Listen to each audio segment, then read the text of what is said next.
Wow, look at that.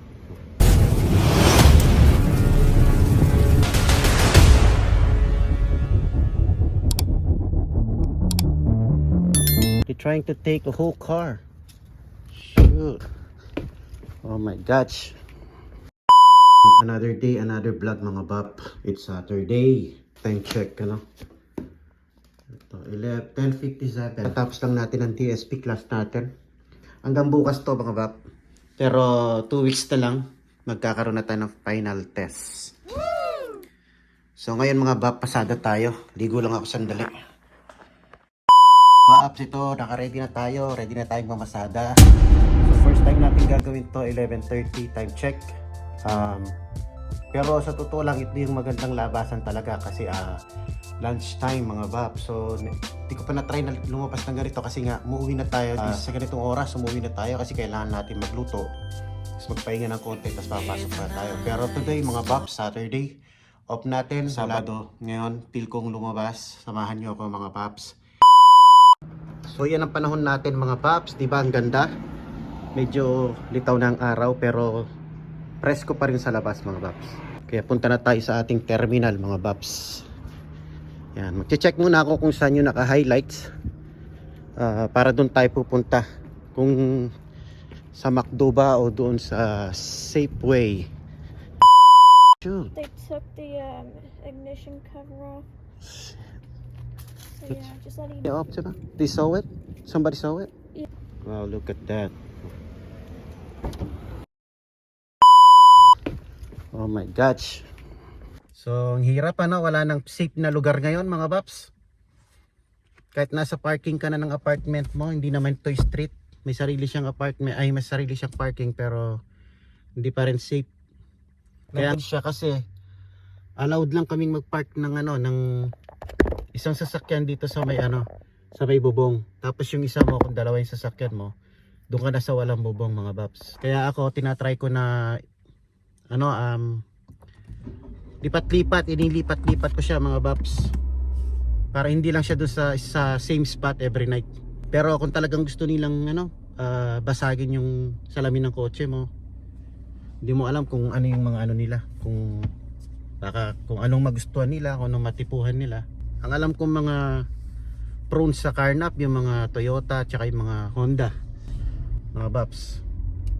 Madami ng mga na ano na nabasagan dito ng kotse mga paps.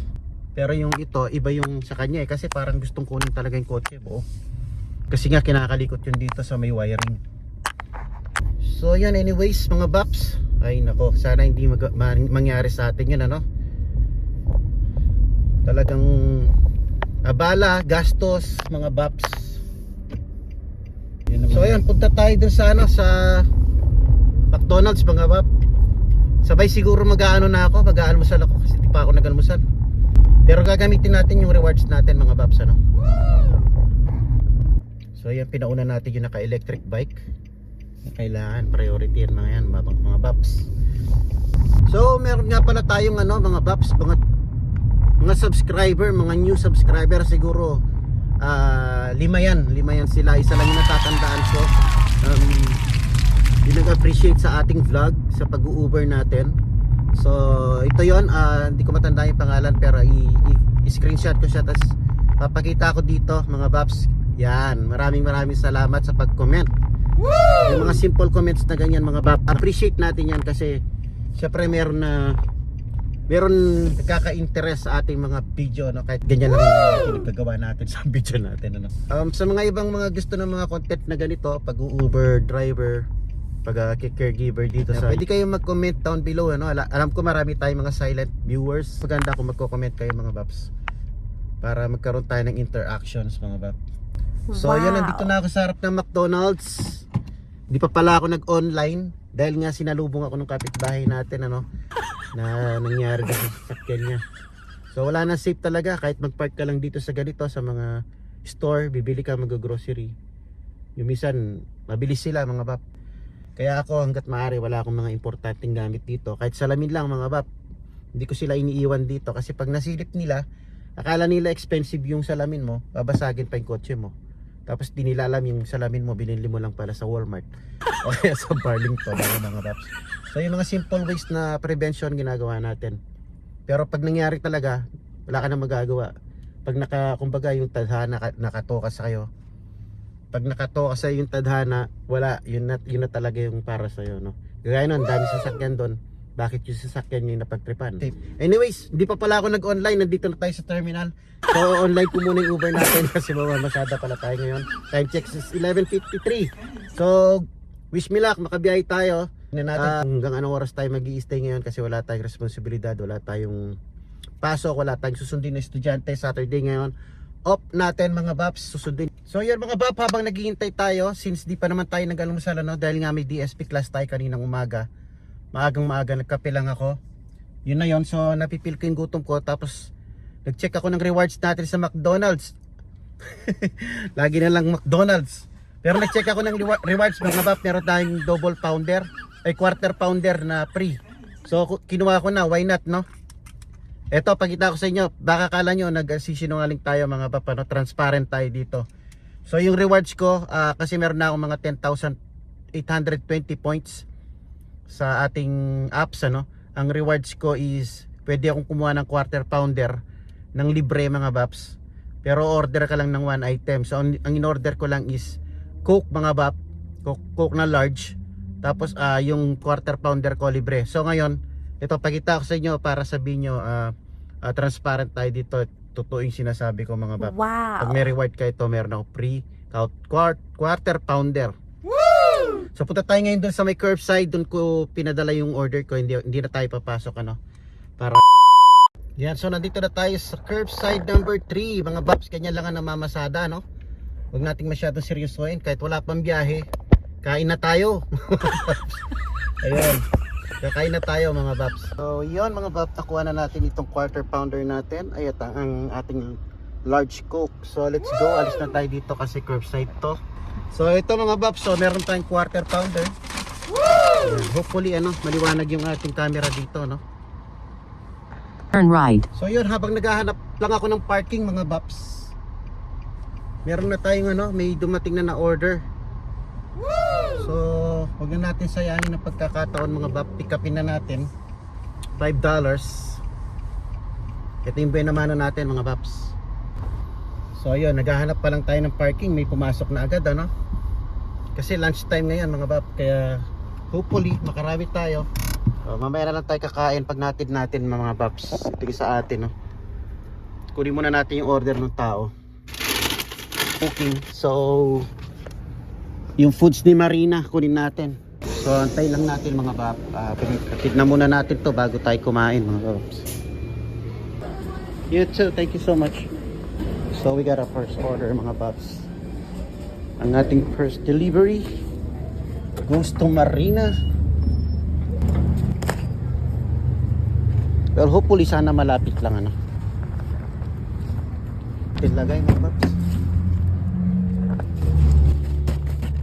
Thank you so much. Sorry about that. Yeah, it's okay. You too. So yung drinks niya, ayan mga Bap, let's go. So nakita na natin 6 minutes from here mga Bap. 6 minutes from McDonald's. So for $5 pwede na siguro mga Baps, ano. Kaysa naman sa tambay mood lang tayo sa bahay. Di naman masyadong gaganang gas natin kasi napakalit ng makina nitong si Kikay. Wow. Pamasada lang talaga ito mga Baps. So let's go.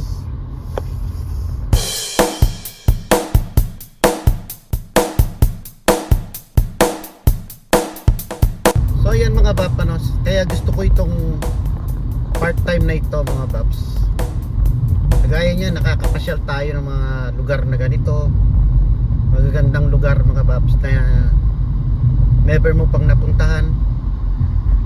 Kaya kung mahilig kang mga Baps, nahilig kang nagda-driving, nag-i-stroll, itong sideline na ito ang pinaka the best mga Baps. Sarili mo yung oras mo, ayan, relax ka lang. Tapos mga Baps, kumikita ka, ano. Ito, ang ganda nito subdivision na to mga Baps, oh. Yan, parang nagatid na ako dito minsan. Meron yatang meron siyang gate mga Baps, so kailangan natin mag-pin. So kailangan ko tignan yung ano ko, yung apps ko kasi yung pin niya nandiyan sa apps. Okay mga bab, iwan ko muna kayo saglit lang. Yan, gated siya. Tapos doon mo ipipin yung ano niya, yung bibigay niya na code sa atin. So check ko muna yung code mga bab para makapasok ako. Mamaya na lang. So gate ko to. Ayun, layo. So nakapasok na tayo mga bab. Ibang code ang binigay niya nung una. So 1709 at the curb. Ganda ng mga bahay dito mga paps. Ayun, 1709. So doon tayo maghahatid. Itong gusto ko dito, maliit si Kikay. Madali siyang i-corbet mga paps. Parang namamasada ka lang ng tricycle. So ito, 1709, ito yung paghahatiran natin. So dito tayo mga paps.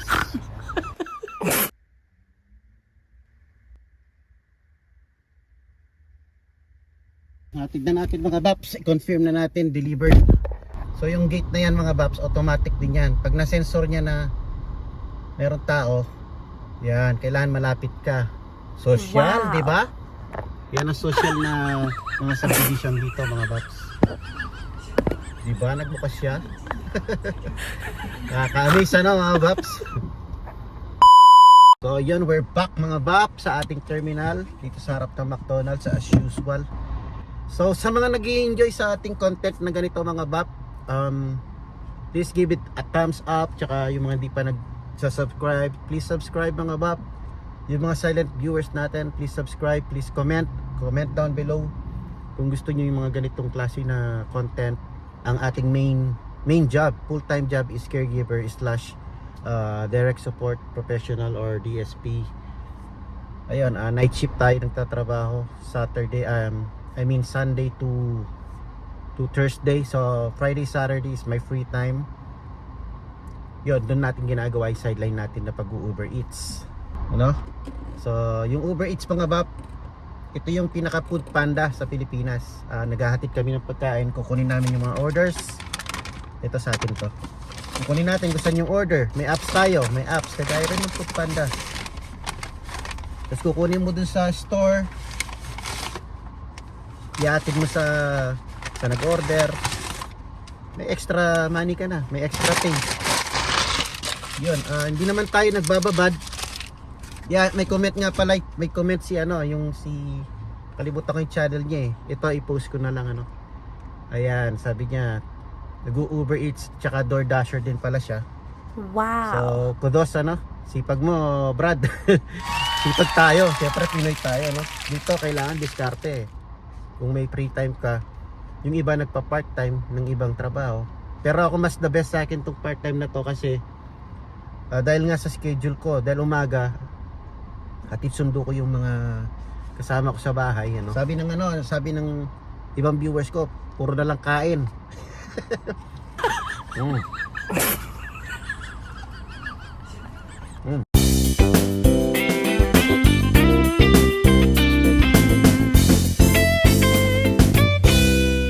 Pero mga bab, kakapasok ko lang kumain, kakatapos ko lang kumain ng ating burger. Ito, Kabul Restaurant, punta natin mga babs $5.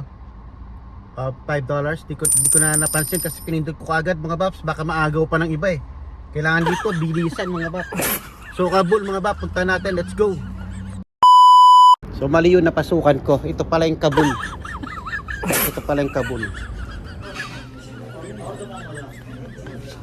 Muhammad?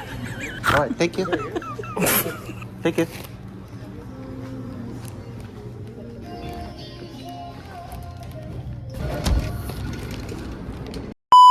So napadpad tayo dito sa downtown mga bap, Paradise. Napakahirap hanapin kaya ayaw ko naghahatid dito. Lalo na pag shop. Tapos wala kang paradahan dyan Bawal Oh my kaya God. tayo nagparada sa Oh my God. So yun, dalawa pala yung orders natin mga bap. 2 items, 2 delivery. Medyo risk. So dalawang trip pala yun mga baps. Kaso yung isa sa downtown, yung dinaanan natin kanina. Yun yung sinasabi kong napaka-komplikado ng mga daan. Pagkatapos yung address, shop pala mga baps. Ang hirap hanapin, hindi kagaya ng mga ganitong bahay. So okay lang, ito, yung isa is $5, tapos ito $14. So almost $16, almost $20 tayo, $19 ano. So yun yung mga sasakyan, nasa labas lang mga babs. Yung gamitin ko lang muna yung ano natin mga babs, yung apps natin ano. Kung saan ako dadalhin nito, hindi ko alam yung lugar na ito mga babs. Para yung ano mga babs, yung old na mga subdivision sa atin sa Pilipinas. Ayan, kaya medyo malayo na to sa amin mga babs. Ayan, so ito yung downtown mga babs na sinasabi ko, binanggit ko kanina na dito nag behind the wheel yung anak kong panganay. Kaya hindi siya naipasa kasi napaka-komplikado nga ng daan dito mga babs. Yun mga babs. So medyo nakahinga na tayo ng konti, nandito na tayo sa area natin. Medyo yung sinasabi ko na ano, na komplikadong daan doon sa may banda sa may downtown mga babs, napakagulo ng daan. Para sa akin nahirapan ako kasi ano, di naman ako laki dito no. Masyado siyang maraming ano, komplikado yung mga streets, tsaka yung mga stoplights. So doon tayo nag-attend 15 minutes. Dalawang tao yung pinagatiran natin mga babs. So almost ano tayo, $20 doon sa trip na yon. Bali kinuha natin yung isang pagkain doon sa Kabul, tapos yung isa sa Wingstop, tapos yung location kung saan natin inatid, same lang, magkalapit lang mga babs. So ito na yung street natin kung saan tayo pumaparada sa may McDonald's. So nakahinga na ako ng malalim mga babs. I mean nakahinga na tayo ng maluwag mga babs. Papawisan ka talaga doon kasi mga babs, dami nang uhuli doon. Pag nagkamali ka doon, huli ka parang ano lang, sa Maynila lang, mga ganon, mga MMDA. Ganon din sa may downtown dito. Pero ngayon ito, kabisado ko na tong area na to mga babs. So nabunutan na ako ng tinik. So kita na lang tayo ulit mamaya sa McDonald's. Yon, and we're back mga bab. Update 1:54 sa ating oras. So yan, kakabalik lang natin sa biyahe natin na 2 trips. Bali all in all siguro less than 2 hours tayo na namamasada na no. Pero yung 2 hours na yun, syempre ikaltas yung mga tambay natin dito. Kumain pa tayo ng burger, di ba? So sa mga nakarating hanggang dito sa ating vlog na to, maraming salamat mga babs. Tapos kung may time kayo na mag-subscribe, please subscribe na rin ano mga babs. At mag-comment na rin kayo kung gusto niyo pa ng mga ganitong ano, video or vlog. So yun. Baka naman may nabitin sa inyo no? Nakalimutan ko nga pala sabihin, baka sa mga curious kung magkano kinita natin sa trip natin ano, ipopost ko na lang dito kasi hindi ko na rin matandaan mga bab. May memory gap kasi ako eh. Hindi ko alam kung nakapagod tayo o nakaapat na trip within 2 hours or less than 2 hours. 4 yata o 3. Bahala na, ipopost ko na lang dito kung magkano kinita ko mga babs sa ating part-time side hustle. So again, peace. Nag-jinglize ako mga bab. Jinglize muna tayo. Jingle muna tayo dito sa McDonald's.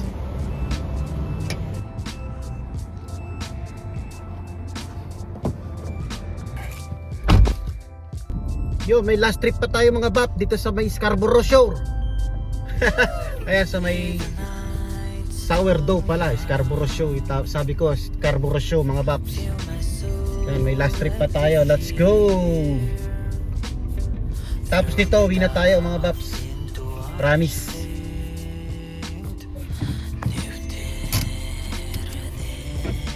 Ito yung mga matamad na ano na mga crew na hindi naglalagay ng drinks eh.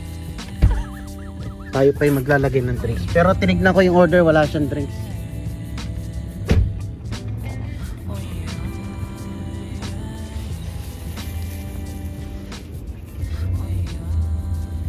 Kaiser mga bab, no? Diyan ko gusto magtrabaho someday mga babs. Wow. So mga bab, naka last trip pa tayo, no? Dito tayo ngayon sa El Rio Memory Care. So dito tayo sa El Rio Memory Care. Napakalaking ano to, Memory Care mga babs. Oh. Yan, dito isa sa target ko na makapagtrabaho mga babs. Yan. Memory Care siya sa mga senior mga babs. As caregiver. Pero kung hospital yung target ko, yung sa Kaiser. Yung pinakita ko sa inyo kanina. So tingnan ko lang kung saan ko ihahatid to mga paps. Mamaya na lang update ko kayo ulit. So yun, hatid na tayo mga pap. At the same time nakapag-follow up pa tayo dahil nagpasok ako dito ng ng application a month or 2 months ago. Ayaw ko, parang gusto ko mag-work dito. Hindi ko alam kung anong meron dito. Pero mas malaki siya. Ayun, sana matanggap. So hanggang dito na lang talaga mga paps. Uwi na rin ako, tama na ito. Kailangan na natin magpahinga mga paps. Dahil bukas 12 hours duty na naman tayo. So peace out mga paps and thank you for watching.